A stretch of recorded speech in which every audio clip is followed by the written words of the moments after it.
৪,৫০০ বছর ভাবা যায় এতদিন ধরে গিজা গ্রেট পিরামিড আমাদের সামনে দাঁড়িয়ে আছে প্রাচীন বিশ্বের শেষ আশ্চর্য। আমরা তো ভেবেই নিয়েছিলাম যে এর সব রহস্য আমাদের জানা, কিন্তু দেখা গেল আমাদের ধারণাটা আসলে ঠিক ছিল না। ২০১৭ সালে হঠাৎ করেই এমন একটা আবিষ্কার হলো যা পিরামিড নিয়ে আমাদের সব ধারণাকে একেবারে নাড়িয়ে দিল। এমন কিছু যা লক্ষ লক্ষ টন পাথরের নিচে এতদিন ধরে সবার চোখের আড়ালে লুকিয়েছিল। এই আবিষ্কারটা কমপক্ষে ৩০ মিটার লম্বা, মানে একটা বিশাল লুকানো চেম্বার, যাকে বিজ্ঞানীরা এখন বলছেন বিগ ভয়েড। পিরামিডের একেবারে হার্টের মধ্যে এক বিশাল শূন্যস্থান। তো আসল প্রশ্নটা হলো, কি এটা ৪,৫০০ বছর ধরে কি লুকিয়েছিল ওখানে? এটা কি কোনো ফারাওয়ের সমাধি, নাকি এটা বানানোর সময়ের কোনো বিশেষ কৌশল, অথবা এর চেয়েও অদ্ভুত কিছু? চলুন আজ এই রহস্যের গভীরে ঢোকা যাক। বিগ ভয়েড কিন্তু কোনো ছোটখাটো আবিষ্কার নয়। ১৯ শতকের পর গ্রেট পিরামিডের ভেতরে পাওয়া এটাই প্রথম বড় কোনো কাঠামো। কিন্তু প্রশ্ন হলো, এটা খুঁজে পাওয়া গেল কিভাবে? এর জন্য আমাদের তাকাতে হবে একেবারে অত্যাধুনিক বিজ্ঞানের দিকে। এই আবিষ্কারটা বুঝতে হলে আমাদের প্রথমে সেই অসাধারণ সায়েন্সটা বুঝতে হবে যা এটা সম্ভব করেছে। মানে এমন একটা প্রযুক্তি যা কোনো কিছু না ভেঙেই পাথরের ভেতর দিয়ে দেখতে পায়। অনেকটা ম্যাজিকের মতো, তাই না? এই প্রযুক্তির নাম হলো মিওগ্রাফি। ব্যাপারটা বেশ মজার। মহাকাশ থেকে সারাক্ষণ আমাদের ওপর মিউন নামের এক ধরনের কণা বৃষ্টি হতে থাকে। এই কণাগুলো যখন পাথরের মতো ঘন জিনিসের মধ্যে দিয়ে যায় তখন শোষিত হয়ে যায়, কিন্তু ফাঁকা জায়গার মধ্যে দিয়ে সহজেই চলে যেতে পারে। বিজ্ঞানীরা ঠিক এই সুযোগটাই কাজে লাগিয়েছেন। স্ক্যান পিরামিডস মিশন নামে একটা দল পিরামিডের ভেতরে বিশেষ ডিটেক্টর বসিয়ে দেয়। যেখানে পাথর আছে সেখানে কম মিউন ধরা পড়ে, আর যেখানে ফাঁকা জায়গা সেখানে অনেক বেশি। আর ঠিক এভাবেই তারা বিগ ভয়েডের সন্ধান পায়। ব্যাপারটা অনেকটা একটা বিশাল এক্স-রে করার মতো। আর এই আবিষ্কারের ব্যাপারে বিজ্ঞানীরা কিন্তু ১০০% নিশ্চিত ছিলেন, কারণ একটা নয়, তিনটে আলাদা দল ৩ রকম প্রযুক্তি ব্যবহার করে একই জিনিস খুঁজে পেয়েছে। সবাই দেখেছে যে গ্র্যান্ড গ্যালারির ঠিক ওপরে একটা বিশাল ফাঁকা জায়গা আছে, কিন্তু কেন, এর উদ্দেশ্য কি, সেটা আজও একটা বিরাট রহস্য। আচ্ছা, তো এই ব্যাপারে মূলধারার ইজিপ্টোলজিস্টরা কি বলছেন? তাদের মতে পিরামিডটা আসলে কি, আর এই বিগ ভয়েডটাই বা কী হতে পারে? ডক্টর জাহি হাওয়ায়েসের মতো বড় বড় ইজিপ্টোলজিস্টদের মতে গ্রেট পিরামিডের উদ্দেশ্য খুবই পরিষ্কার। এটা ফারাও খুফুর সমাধি, আর এটাই হলো প্রতিষ্ঠিত বা অফিসিয়াল ব্যাখ্যা। তাদের তত্ত্ব অনুযায়ী এই ভয়েডটা কোনো গোপন চেম্বার বা রহস্যময় কিছু নয়।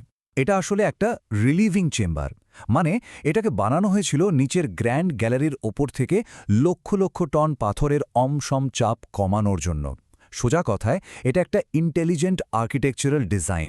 কিন্তু এই অফিসিয়াল ব্যাখ্যায় কিছু বেশ বড়সড় সমস্যা আছে, আর এই সমস্যাগুলোই আমাদের আরও অদ্ভুত আর র্যাডিক্যাল সব তত্ত্বের দিকে ঠেলে দেয়। যেমন ধরুন, যদি এটা সমাধিই হবে তাহলে আজ পর্যন্ত কোনো পিরামিডের ভেতরে কোনো মমি পাওয়া গেল না কেন? ফারাও খুফুর যে একমাত্র প্রমাণ দেখানো হয় সেটা নিয়েও বিতর্ক আছে।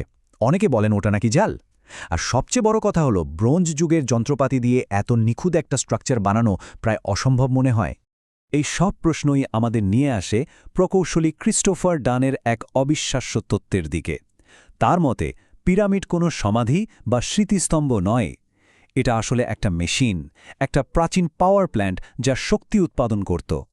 ডানের থিওরি অনুযায়ী পিরামিডের বিভিন্ন চেম্বারের বিভিন্ন কাজ ছিল। যেমন ভূগর্ভস্থ চেম্বার পৃথিবীর কম্পনকে কাজে লাগাত, গ্রানাইট পাথর বিদ্যুৎ সঞ্চালন করত, আর কুইন্স চেম্বারে নাকি হাইড্রোজেন গ্যাস তৈরি হতো। এই মডেলে বিগ ভয়েডও হয়তো সেই মেশিনেরই কোনো গুরুত্বপূর্ণ অংশ। এখানেই শেষ না। রবার্ট বাউভালের ওরিয়ন কোরিলেশন থিওরি অনুযায়ী গিজার ৩টে পিরামিড নাকি আজ থেকে প্রায় ১২,৫০০ বছর আগে, মানে 10,500 খ্রিস্টপূর্বাব্দে আকাশের কালপুরুষ নক্ষত্রপুঞ্জের বেল্টের ৩টে তারার সাথে হুবহু মিলে যেত। এটা মূলধারার টাইমলাইনের থেকে হাজার হাজার বছর পুরনো। আর এই তত্ত্ব আমাদের নিয়ে যায় প্রাচীন মহাকাশচারী বা এনশিয়েন্ট অ্যাস্ট্রোনট থিওরির দিকে। এই তত্ত্বের সমর্থকরা বলেন, প্রাচীন মিশরীয় দেবতারা আসলে মহাকাশ থেকে আসা ভিন্ন গ্রহের প্রাণী ছিলেন। প্রমাণ হিসেবে তারা সাক্কারার সেরাপিয়ামের মতো জায়গার কথা বলেন। সেখানে ১০০ টনের গ্র্যানাইট বাক্স এমন নিখুঁতভাবে কাটা যা আজকের দিনেও বানানো কঠিন। তাহলে কি বিগ ভয়েডের ভেতরে সেই দেবতাদের রেখে যাওয়া কোনো যন্ত্র বা মহাকাশযান লুকানো আছে? আচ্ছা, এর উদ্দেশ্য কি তা নিয়ে তো অনেক বিতর্ক, কিন্তু তার চেয়েও বড় রহস্য হল এটা বানানো হয়েছিল কিভাবে। একটা ব্রোঞ্জ যুগের সভ্যতা কিভাবে এমন বিশাল আর নিখুঁত একটা কাঠামো তৈরি করল? স্থপতি জাঁ-পিয়ের হুদিন একটা অসাধারণ সমাধান দিয়েছেন। তার মতে পিরামিডটা বাইরে থেকে নয়, বরং ভেতর থেকে একটা সর্পিল বা স্পাইরাল র্যাম্প ব্যবহার করে বানানো হয়েছিল। আর গ্র্যান্ড গ্যালারি ছিল একটা কাউন্টার ওয়েট সিস্টেমের ট্র্যাক, যা দিয়ে ভারী পাথর উপরে তোলা হতো। আর সবচেয়ে ইন্টারেস্টিং ব্যাপার হলো, তার এই মডেলে বিগ ভয়েড হতে পারে নির্মাণের শেষ ধাপের জন্য বানানো আরও একটা র্যাম্প বা ট্র্যাক। এত সব তত্ত্ব, এত সব বিতর্কের পর চলুন বর্তমানে ফিরে আসি, কারণ মনে হচ্ছে খুব শীঘ্রই একটা নতুন আবিষ্কারের রোমাঞ্চকর খবর আমরা পেতে চলেছি। 2026 এই সালটা মনে রাখবেন, কারণ কিছু একটা বড় ঘটনা ঘটতে চলেছে। সম্প্রতি ডক্টর জাই হাওয়াস, যিনি কিনা একসময় বিগ ভয়েডকে অতটা পাত্তা দেননি, তিনি একটা বোমার মতো খবর দিয়েছেন। তিনি বলেছেন তার দল একটা নতুন প্যাসেজের শেষে একটা দরজার সামনে পৌঁছেছে, আর তার দাবি এই আবিষ্কার ইতিহাসকে নতুন করে লিখবে। তাহলে কি এই দরজাই বিগ ভয়েডের প্রবেশপথ? দরজার ওপারে কি সত্যিই কোনো ফ্যারাওয়ের আসল সমাধি আছে, যা হাজার হাজার বছর ধরে কেউ খুঁজে পায়নি? নাকি সেখানে এমন কোনো উন্নত প্রযুক্তির প্রমাণ মিলবে যা আমাদের ইতিহাস সম্পর্কে সব ধারণা বদলে দেবে? মনে হচ্ছে আমরা উত্তরের খুব কাছাকাছি চলে এসেছি। সবশেষে ক্রিস্টোফার ডানের এই কথাটা দিয়ে শেষ করা যাক। একটা বড় আবিষ্কার শুধু আমাদের ভবিষ্যৎকেই বদলায় না, আমাদের অতীত সম্পর্কে ধারণাকেও বদলে দেয়। ওই দরজার আড়ালে যা কিছুই পাওয়া যাক না কেন, তা হয়তো আমাদের ইতিহাসকে চিরদিনের জন্য বদলে দেবে।